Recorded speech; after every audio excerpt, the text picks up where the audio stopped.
বাংলাদেশের ইনকিলাব মঞ্চের আহ্বায়ক শরীফ ওসমান হাদী হত্যার মূল পরিকল্পনাকারী দুই ব্যক্তিকে আটক করেছে পশ্চিমবঙ্গ পুলিশের স্পেশাল টাস্ক ফোর্সের একটি টিম। পশ্চিমবঙ্গের ভারত বাংলাদেশ সীমান্তবর্তী এলাকা বনগাঁর একটি বিশেষ জায়গা থেকে তাদের গ্রেপ্তার করেছে শনিবার রাতে এসটিএফ। এবং এই হাদিকে খুন করা হয়েছিল 12ই ডিসেম্বর 2025 বাংলাদেশে যে সাধারণ নির্বাচন হয়েছে তার আগের মুহূর্তে।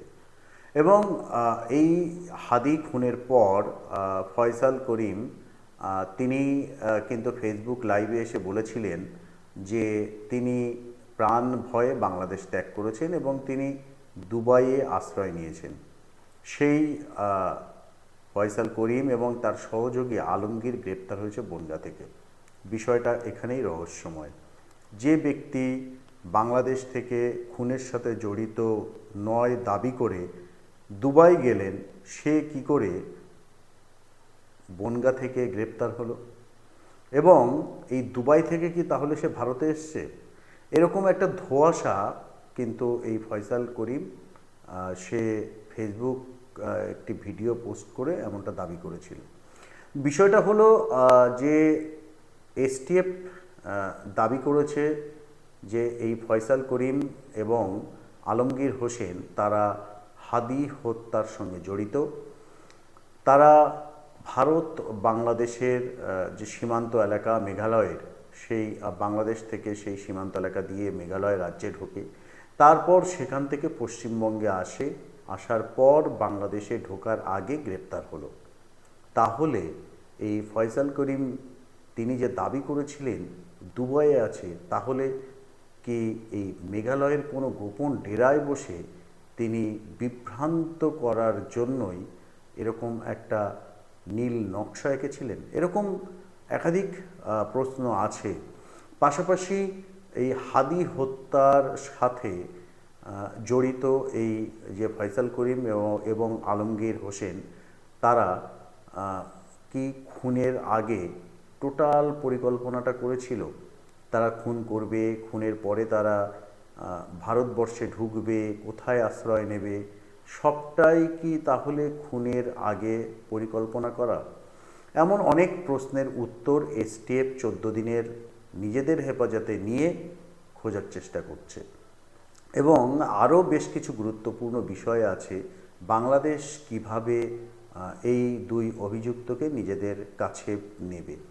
বাংলাদেশের সংবাদ মাধ্যমগুলো ইতিমধ্যে সেই প্রশ্ন তুলেছেন। বাংলাদেশের যারা এই বিষয়ে বিশেষজ্ঞ বিভিন্ন টক শোতে অংশ নিচ্ছেন, তারাও কিন্তু এই প্রশ্নটি করছেন এবং নানা রকম প্রশ্ন তারা তুলছেন। গুরুত্বপূর্ণ বিষয় হলো যে বাংলাদেশের তরফ থেকে আমরা যদি দেখি, এর আগে বেশ কিছু ঘটনা ঘটেছে। যখন বাংলাদেশে 2024 সালে বাংলাদেশের প্রাক্তন সাংসদ আনার তিনি খুন হন এই ভারতবর্ষে, অর্থাৎ পশ্চিমবঙ্গে কলকাতায় তিনি একটি আবাসনে খুন হন। সেই খুনের পর যখন গ্রেপ্তার হয়েছিল অভিযুক্তরা, তখন বাংলাদেশের ডিবি পুলিশের কিন্তু একটা প্রতিনিধি দল, তৎকালীন সময়কার ডিবি প্রধান ছিলেন হারুন আর রশিদ, তার নেতৃত্বে একটি প্রতিনিধি দল কলকাতায় এসে কিন্তু তারা তদন্ত করে, জিজ্ঞাসাবাদ করে, এখান থেকে তথ্য নেয়, তারপরে আবার তারা বাংলাদেশে ফেরত যায়। এক্ষেত্রেও কি সেরকম কোনো ঘটনা ঘটবে? বাংলাদেশ থেকে কোনো প্রতিনিধি দল আসবে কি? দ্বিতীয় প্রশ্ন, যেহেতু ভারত এবং বাংলাদেশের মধ্যে বন্দি বিনিময় চুক্তি আছে এবং অতীতে এই বিনিময় হয়েছে, স্বাভাবিকভাবে বাংলাদেশ কি তাহলে এই ফয়সাল করিম এবং আলমগীর হোসেনকে তারা চাইবে ভারতের কাছে? যদি সেক্ষেত্রে চায়, তাহলে ভারতীয় আদালতের যে কাজ আছে সেগুলো দ্রুততার সঙ্গে সম্পন্ন করে বাংলাদেশে ফেরত পাঠানোর ব্যবস্থা করা হবে।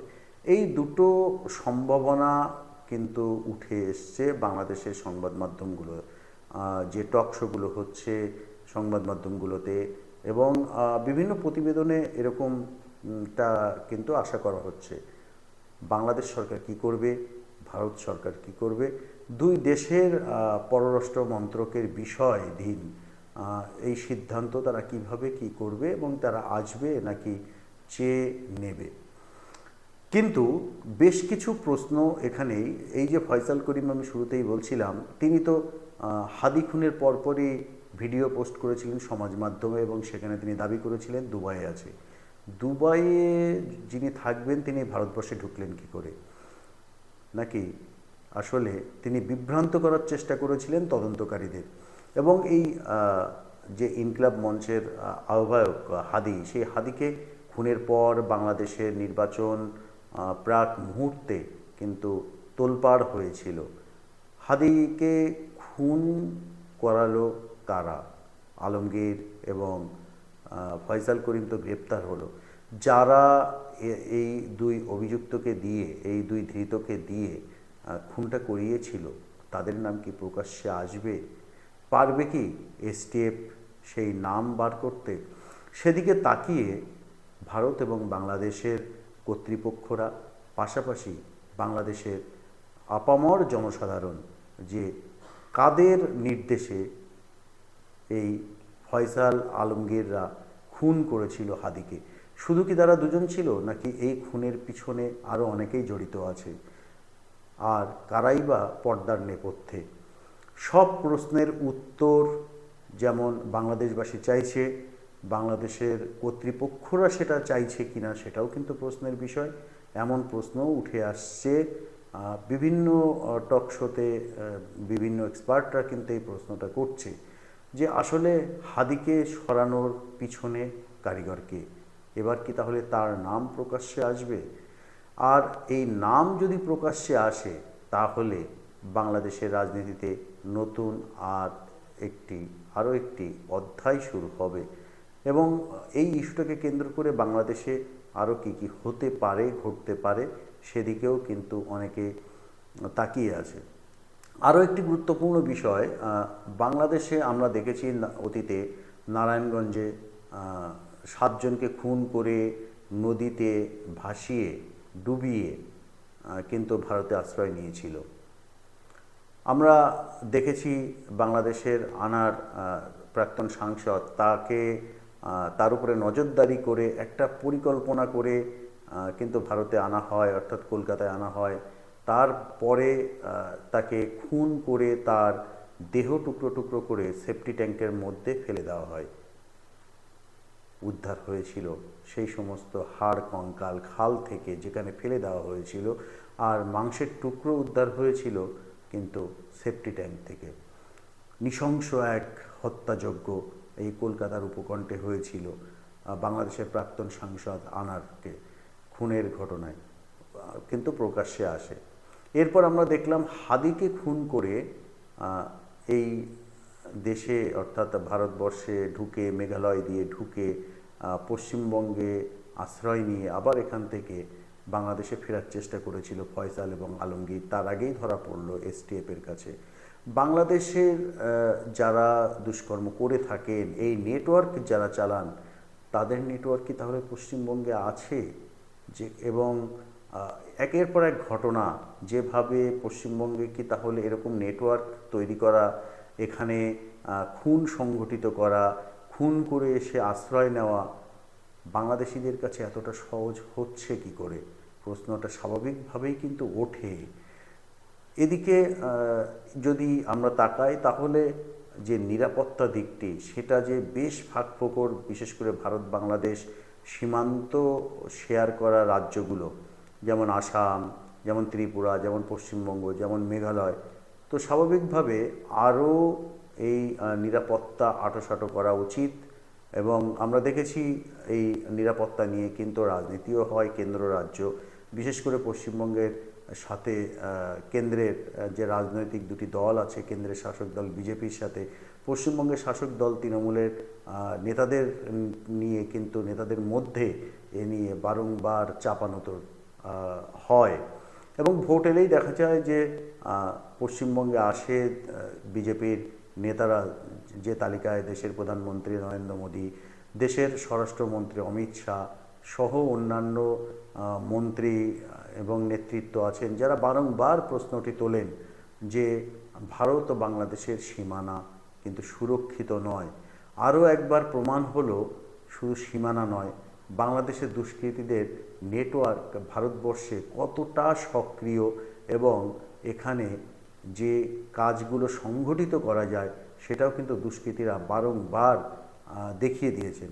এবং কয়েক বছরের ব্যবধানে বাংলাদেশের প্রাক্তন সাংসদ শেখ আনার এবং এবং এই হাদি, ওসমান হাদি, এই দুই খুনের ঘটনায়, একটা ভারতবর্ষে অর্থাৎ কলকাতায় খুন করার ঘটনা, অন্য একটি বাংলাদেশে খুন করে প্রকাশ্যে রাস্তায় মোটর সাইকেলে চেপে এসে খুন করে সেখান থেকে সীমান্তবর্তী এলাকায় যাওয়া, সেক্ষেত্রে বাংলাদেশের যারা নিরাপত্তার দায়িত্বে আছে তারা কি করছিল, ঠিক তেমনিভাবে মেঘালয় ঢোকা, সেখানকার সীমান্তে যারা রক্ষী ছিলেন পাহারায় তারা কি করছিল, মেঘালয় থেকে পশ্চিমবঙ্গ পর্যন্ত আসা এই যে রুট, এই রুটে কেন তারা ধরা পড়েনি, পাশাপাশি এত দিন ধরে পশ্চিমবঙ্গে থাকলো এবং কত দিন ধরে এখানে আছে সেই বিষয়টি কিন্তু এখনও জিজ্ঞাসাবাদের মধ্যেই আছে। এখনও এসটিএফ জানায়নি যে পশ্চিমবঙ্গে কতদিন গা ঢাকা দিয়ে আছে। তবে এর মধ্যে আসার কথা যে পশ্চিমবঙ্গের পশ্চিমবঙ্গ পুলিশের স্পেশাল টাস্ক ফোর্স, যাদের আমরা এসটিএফ বলি, তারা কিন্তু বিষয়টি নজরদারি করেছেন এবং ধরা পড়েছেন। তাদের কাছে নির্দিষ্ট বেশ কিছু ইনপুট ছিল, সেই ইনপুটের উপর ভিত্তি করে তারা শনিবার রাতে, গভীর রাতে এই ফয়সাল করিম এবং আলমগীর হোসেনকে গ্রেপ্তার করে। গ্রেপ্তারের পরে জেরা করে, সেই জেরায় তারা স্বীকার করেছেন যে ওসমান হাদিকে তারাই খুন করেছে এবং খুনের সাথে তারা জড়িত। প্রশ্নটা এখানেই অত্যন্ত গুরুত্বপূর্ণ যে ফয়সাল করিমের দুবাই যাত্রা তাহলে কি মিথ্যে? আর যদি সত্যি হয় তাহলে কি করে সে মেঘালয় এসে পৌঁছালো? পশ্চিমবঙ্গ পুলিশ বিধাননগর মহকুমা আদালতে রবিবার এই দুই ধৃতকে তোলে। 14 দিনের নিজেদের হেফাজতে নেওয়ার আবেদন করে বিচারকের কাছে। বিচারক কিন্তু সেই 14 দিনের আবেদন, নিজেদের এসটিএফের আবেদন, সেটা মঞ্জুর করে। এখন এই 14 দিনের যে জেরা, সেই জেরায় কি কি উঠে আসে তা জানা যাবে 21শে মার্চ। ততদিন তো আমাদের অপেক্ষা করতে হবে। তার আগে নানা সূত্র মতে অনেক রকম তথ্য কিন্তু প্রকাশ হতে পারে সংবাদ মাধ্যমে, কিন্তু সব তথ্যই কি সঠিক নাকি মনগড়া, সেই বিষয়টিও আমাদের নজরে থাকবে। আর তথ্যটা সিলমোহর পড়া তথ্য হবে তখনই যখন 21 তারিখে পুনরায় আদালতে এসটিএফ তুলবে।